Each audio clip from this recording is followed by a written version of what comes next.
Tallinna vanglas on sellel aastal juba aset leidnud 7 erinevat intsidenti, kus on siis rünnatud kaasvangi või vangivalvurit. Näiteks Marek Madisoo kriminaalasjas otsustas kohus vanglateenistuselt välja mõista sunniraha isale ja vennale 22 000 eurot mõlemale. Teadupärast tappis Marek Madisoo oma kaasvangi Carlos Kolgi ja kohus leidis, et vangla töös oli suuri puudusi.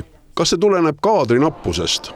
Kinnipeetavate läbisaamise probleemid vangla territooriumil on igas riigis küllaltki ikkagi sellised argised nähtused, sest et me peame siin aru saama sellest, et kui me koondame ühele aadressile mitusada käitumis- ja mõtlemisprobleemidega inimest, siis see kooselu harjutamine ka kinnise vangla territooriumil väga kontrollitud tingimustes ei lähe just mitte alati lihtsalt.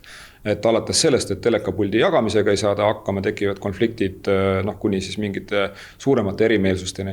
Ja isegi vanglas ei saa vanglaametnik iga kinnipeetavat kõrval 24/7 seista ja teda siis nagu valvata. Tallinna vanglas väga suurt valvurite kriisi ei ole. Seda on aidanud leevendada ka vanglasüsteemi palgatõus. Tartu rendivangla osas, kui see otsus lõpuks Rootsi ja Eesti parlamendi poolt ratifitseeritakse, loodetakse juurde veel leida 250 ametnikku.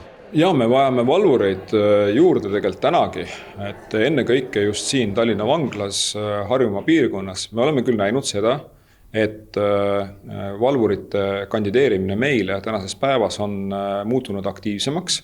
Seda on Tallinna vangla ise ka tõdenud. Ma arvan, et suur roll selles on ka siis hiljutisel palgatõusul, mida siis võimaldas meile Riigikogus vastu võetud riigieelarve, mis omakorda tähendab seda, et automaatselt ka huvi siis meie vastu suureneb. Teine pool on vanglast vabanemine. Selles vallas on kriminaalhooldus teinud edusamme ja vabanenute retsidiivsus on vähenenud. Vähenenud on ka nende arv, kes uue kuriteo taas toime panevad. Lähieesmärk on aga kõigi vabanenute kriminaalhooldusele allutamine.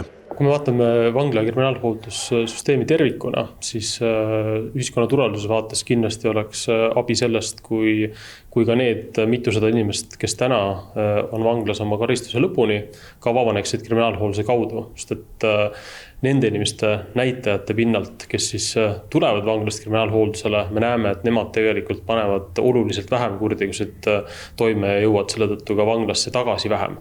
Nii et see on võib-olla selline kõige põhilisem koht. Kinnipeetavate arv on aastatega vähenenud ja on täna 3 vangla peale 1618 kinnipeetavat. Vanglates kannab karistus 25 eluaegset vangi. Näiteks 10 eluaegset kinnipeetavat on allutatud kriminaalhoolduse alla ning nendega probleemi pole. Kas vanglast vabanenutele leitakse ka kergelt elukoht? Sellist olukorda nagu võib-olla siin 10, 15, 20 aastat tagasi oli, kus tõesti inimesed jäid palju taeva alla ja see probleem oli teravam. Et sellist olukorda me täna ei näe. Ja selle tõttu ma arvan oluline asi, mis on aidanud kaasa, et me ka paljude inimeste vabanemist hakkame ette valmistama koos kohaliku omavalitsuse, koos politseiga juba siis, kui inimesed on vanglas. Ehk et me juba siis arutame läbi, kuhu inimene edasi elama läheb.